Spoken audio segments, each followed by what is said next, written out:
Welcome back to my channel. I'm Traben, and in today's video, we'll be doing Epic Series Summer Week 2.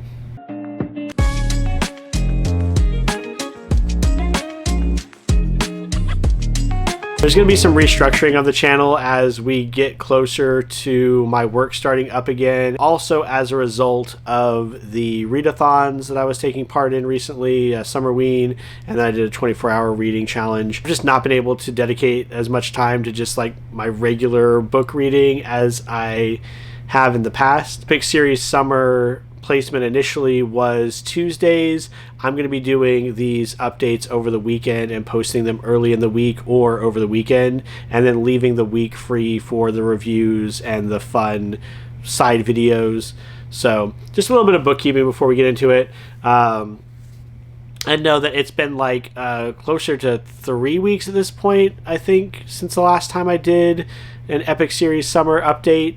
But I have made some progress and want to talk about it, and then from this point forward, it'll just be sometime over the weekend or early, like Monday, I'll get the review out. It just makes more sense for me, in my mind, to do a recap for the week rather than try to do it on a Monday night or on a Tuesday.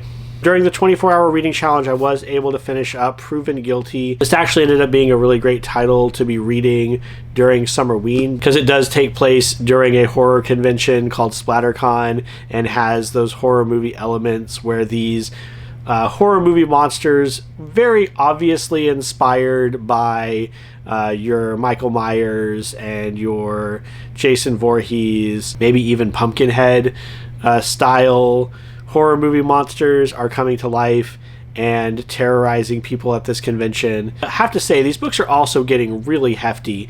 I know when the series first started, I think we were at like 250, 300 pages, but at this point, we're almost double that. This is almost a 600-page book, and so I think I had forgotten how intensive these can be to get through. Regardless of what happens in book number 8, it's going to be a hard follow-up to Deadbeat, because Deadbeat was just such a phenomenal book with so many larger series tie-ins to it, an iconic ending. To follow that up, regardless of what you're following it up with, is going to be a little bit difficult. I think that Proven Guilty does a very good job in providing enough material that blends in with what came before, enough tie-in to the larger story arcs that are happening, and a solid story to wrap around it. Where I think it falters is in pacing. So I mentioned this in my wrap-up that I did on the 24-hour reading challenge, that I feel like there's a moment about halfway through this book where we have a confrontation with an antagonist, and it really feels like we're building that person up to be a major threat and to be possibly the big bad of the story. But you get the sense that it's not going to be, only because you're only halfway through the story. And once that wraps up, that character is never mentioned again. He wakes up after the fight, and they're like, okay, well, time to go do this other thing, because it turns out that what we thought was going on, we haven't gotten to the bottom of this mystery. And then you have this whole other plot that, sure, it's predicated on what came before. It deals with the Fae, and he had called in a couple of his Fae associates, his connections in the Fae world within the city court. So it's not like it comes out of nowhere, but it does feel very disconnected somehow to what came before. And as they are gearing up to deal with this last bit of conflict, there are so many things that are not explained, and it's clear that this is purposeful, because a lot of the fairy plot, a lot of the Fae plot tends to be esoteric to begin with, due to the nature of like Gias's, I don't know if that's what they're called in this one, but limitations on what the characters can say, the idea of deals and promises in the fairy court holding weight in that community and holding weight in that realm. Already, when you're dealing with the fairy, at any point in the Dresden Files books, you're dealing with indirect information and incomplete information. But I feel like here, because it already follows this plot that seems to have wrapped up and feels like tacked onto the end of the story, to then not explain a lot of what was going on to create this conflict that we have to deal with, feels out of place. We also have like a massively long final chapter. I was not sure if like there was a preview for another book at the end. I was looking at the audiobook listing for the chapters, and it's like 34 minutes, 16 minutes, and the last chapter is over an hour long because we have to wrap up so many plot points, so many little things that we've set up in this story. I feel like the stuff with the carpenters in this story is very good. I feel like the added element that Dresden now has a pupil that he has to teach was a very welcome and important step moving forward. This is like my third time reading through the book, and I had mentioned on my previous reviews from the first and second time reading through that I felt like this was a necessary change because we were starting to get into just a cycle of noir detective story with fairies, noir detective story with vampires, noir detective story with monsters. And this definitely added a new relationship that we can build off of and more complexity that I know, because I've read further in the series, I know is going to pay dividends later on. The way that ends up wrapping up at the end of the story is funny and very Dresden, but also really starts stretching believability. And again, I think it's the point of that element of the story, because there we're dealing with the concept of faith and the concept of characters that can perceive the future, so we have to kind of dance around certain elements. It's bizarre. It ultimately ends up working, but only just. And so because of that kind of dragging ending and these pacing problems across the story, I gave it 4 out of 5 stars. It's still an excellent Dresden book. I think the concept of the movie monsters coming to life and feeding off of fear is an interesting new direction to take the story, and one that we have not really explored before. A lot of great character development in this book, but it still stands ultimately as a transitional piece. So many elements of this book are just breadcrumbs for future stories and like establishing the background of the character that he takes on as an apprentice, which is going to be important in the future.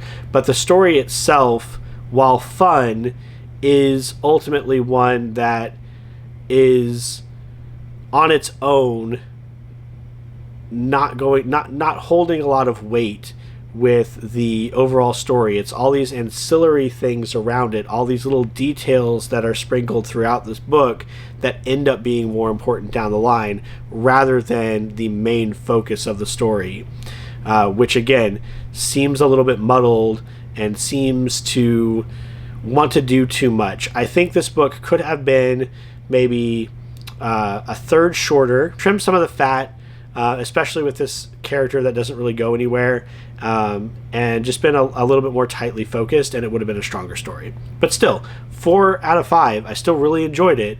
It's just not one of the top tier Dresden books. I also listened to the audiobook for Cursed Moon, the second Prospero Wars book. I recently found out this is a 4-book series because not very many places actually list the 4th book as part of the series, which I find kind of odd. But the 4th book was released all the way back in 2017. So I'm looking at how I can get my hands on the copy of the 4th book. I'm currently halfway through book 3. So I'm in new material for me for this series. This one is kind of is honestly more of the same. I think it ended up being 4 stars once again. It's another really well realized urban fantasy story that knows what it wants to do with its magic. So magic here is a stand-in for drugs, and you have clean magic and you have dirty magic, so like pharmaceutical drugs versus, street drugs, illegal drugs. And you have as your main character someone who used to be a cooker for gangs in the dirty magic, now working for the police, and at the start of the first book starts working for the MEA, I believe they're called, the Magic Enforcement Agency, like a governmental agency that's dealing with like bringing down the big players in her city. And so because of her ties to one of the major kingpins, one of the major people, that gives her insight into the workings of the gangs in her city and better insight for the team as to how to approach certain people. This one starts to shift the focus of the story into more of Prospero's past, especially with her mother. It deals with a coven called the O's, which deal with like a lot of sex magic, and their leader, who is like half male, half female, like straight down the middle. I could see where some of these concepts are perhaps a little bit dated, and I could see where some people would take offense to some of the scenes depicted within here. But I think as it's going for this kind of gritty noir style detective cop fiction, that the over the top scenarios that the characters find themselves in do ultimately end up working, although they are occasionally uncomfortable to read through. I think if you are into a noir detective story with a fantasy twist to it, this is probably one of the stronger books you could look into. But the investigations that she finds herself a part of, like many of the detective fiction I've been reading recently, are not really things that you're able to discern on your own as you're reading through the book in most cases, and do seem to be more vehicles for character development and fleshing out her background as we build toward a climax for the series overall, than they do as like really strong standalone stories. So what I mean to say is, like, the investigation part of it, the plot line of any given one of these books seems very samey. Like, something goes down in the magical world and they have to figure out what's going on. They do some investigation. Through that investigation, the most interesting thing you're doing is finding out about Kate Prospero's past and creating the relationships between her and the rest of the team. Then it is really the investigation itself being captivating. I never stop and think like, I wonder who committed this crime. I just kind of go along for the ride, and I think that's a good way of approaching these books. It remains to be seen if this is building toward a well-crafted conclusion, but it certainly seems to be moving that direction. And with a series like that, it is doing all the things that I want a book series to do. Each book has a standalone plot, very serviceable, fun, entertaining, interesting, gradually teaches you more about the way the world works and the different ways that these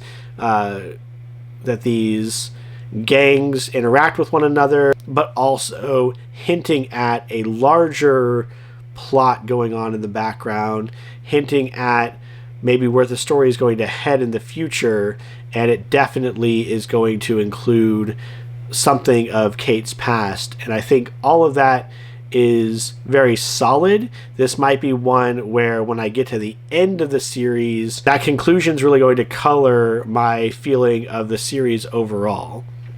Because again, it feels like we're heading towards something more. It feels like we're building up toward a certain conflict that's been touched on several times in the book. But if we don't get there and the payoff's not strong enough, it could really color this as meandering toward an unsatisfying ending. As far as an individual book, 4 out of 5. I thought it was another solid read. For the series overall, we're going to have to wait and see until we're completely done with all 4 books. That's going to be it for this week's look at Epic Series Summer. I'm currently on White Knight for the Dresden Files and on Deadly Spells for Prospero War.